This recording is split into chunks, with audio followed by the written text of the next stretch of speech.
இஷாரா சுகந்தி அவர்களை ஒரு வழியாக இலங்கை போலீசார் கைது செய்துட்டாங்க. இஷாரா சுகந்தி அவர்கள் யாழ்ப்பாணத்திலிருந்து என்னென்று நேபாளத்துக்கு தப்பிச்சிருந்தாங்க. நேபாளத்துல இருந்து கொண்டு அவங்க என்னென்ன திட்டங்கள் போட்டிருந்தாங்க, இலங்கை போலீசார் அவங்களை என்னென்னு கண்டுபிடிச்சாங்க என்பது தொடர்பான நிறைய விஷயங்களை இந்த வீடியோ நாங்க பார்க்க போறோம்.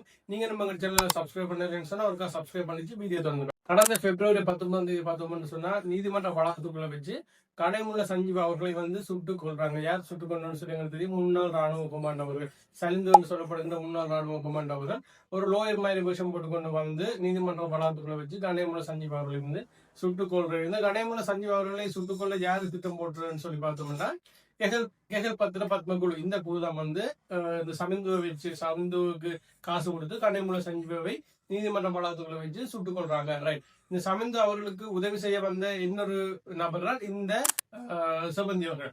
இந்த சிபந்தி அவர்கள் இன்னொரு சட்டத்தண்ணி போல விஷம் போட்டுக்கொண்டு சட்ட புத்தகம் ஒன்றுக்குள்ள துப்பாக்கியை மறைச்சு வச்சு அந்த துப்பாக்கி இருந்த அந்த புத்தகத்தை சிபந்தி அவர்கள் சமிந்து கொடுக்குறாங்க. சமிந்து கொடுத்து அதுக்கு சமிந்து போய் நீதிமன்ற வளாகத்துக்குள்ள வச்சு கடைமுள்ள சஞ்சீவ் அவர்களை சுட்டுக் கொள்றாரு. இதுக்கப்புறம் பார்த்தோம்னு சொன்னா அந்த சமிந்து அவர்களை புத்தகத்துல வச்சு விசேட அதிரடிப்படையினர், போலீஸ் விசேட அதிரடிப்படையினர் கைது செஞ்சாங்க. அந்த பின்னேரமே விடிய இந்த துப்பாக்கி சம்பவம் நடக்குது. அந்த பின்னேரமே அவரை பேசினாங்க.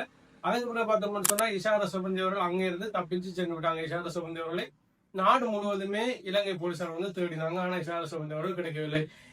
இப்ப பார்த்தோம்னு சொன்னா 7 மாதம், கிட்டத்தட்ட 7 மாதத்துக்கு பிறகு இஷாரா சுபந்தி அவர்களை நேபாளத்துக்கு வைத்து இலங்கை போலீசார் கைது செஞ்சிருக்காங்க.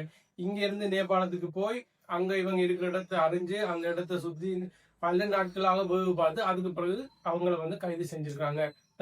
இஷாரா சுபந்தி அவர்கள் இலங்கையில இருந்து என்னென்ன நேபாளத்துக்கு போயிருக்காங்கன்னு சொல்லி பார்த்தோம்னு சொன்னா கொழும்புல இந்த துப்பாக்கி சூட்டு சம்பவம் நடத்தின பிறகு அங்க இருந்து தப்பிச்சு யாழ்ப்பாணத்துக்கு யாழ்ப்பாணத்துல இருந்து கடல் வழியாக இந்தியாவுக்கு சென்று இந்தியாவில் இருந்து நேபாளத்துக்கு போயிருக்காங்க. அப்படின்னு சொன்னா வீதி ஊடாக இந்தியாவில இருந்து நேபாளத்துக்கு ரோட்டாலேயே போகலாம்.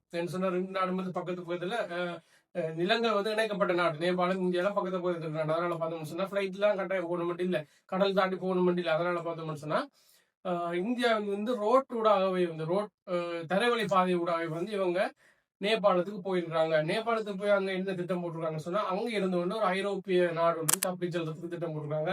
சரி, அப்ப அவங்க ஐரோப்பிய நாட்டுக்கு என்னென்னு போவாங்கன்னு சொல்லி பார்த்தோம்னு சொன்னா அங்கதான் ஒரு விஷயம் இருக்குது. என்னன்னு சொன்னா யாழ்ப்பாணத்தின் சாவச்சேரியை சேர்ந்த பெண் ஒருவர் அந்த இடத்துல அவங்களுக்கு உதவி செஞ்சிருக்காங்க.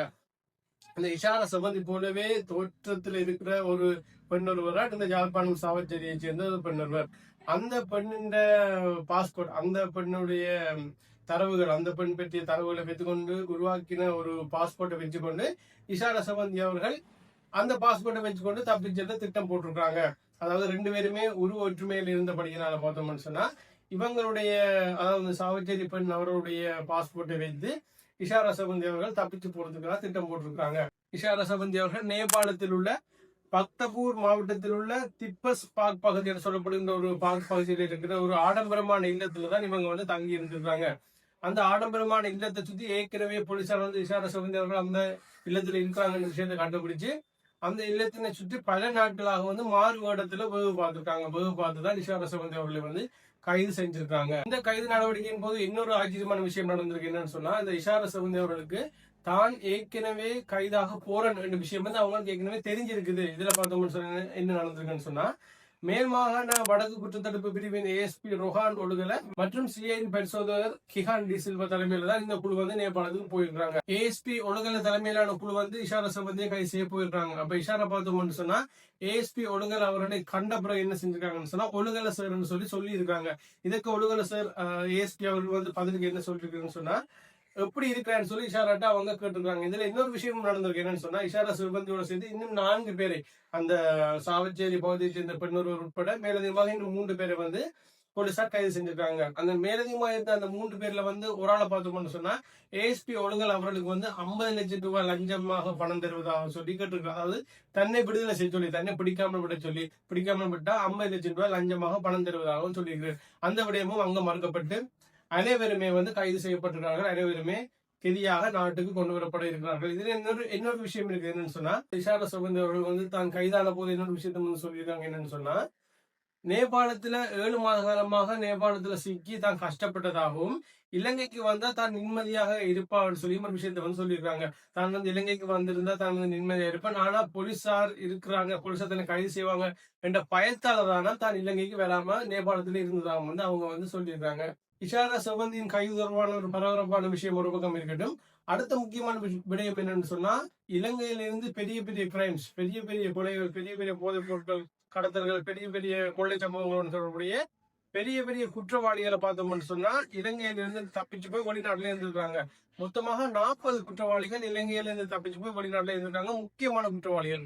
அந்த 40 குற்றவாளிகளை பார்த்தோம்னு சொன்னா 18 பேரை ஒரு ஆண்டுக்குள்ள, ஒரு வருஷத்துக்குள்ள திரும்ப பிடிச்சு கைது செஞ்சு இலங்கைக்குள்ள கொண்டு வந்திருக்காங்க. இந்த ஒரு விடயமும் முக்கியமான விடயமாக பார்க்கப்படுகிறது.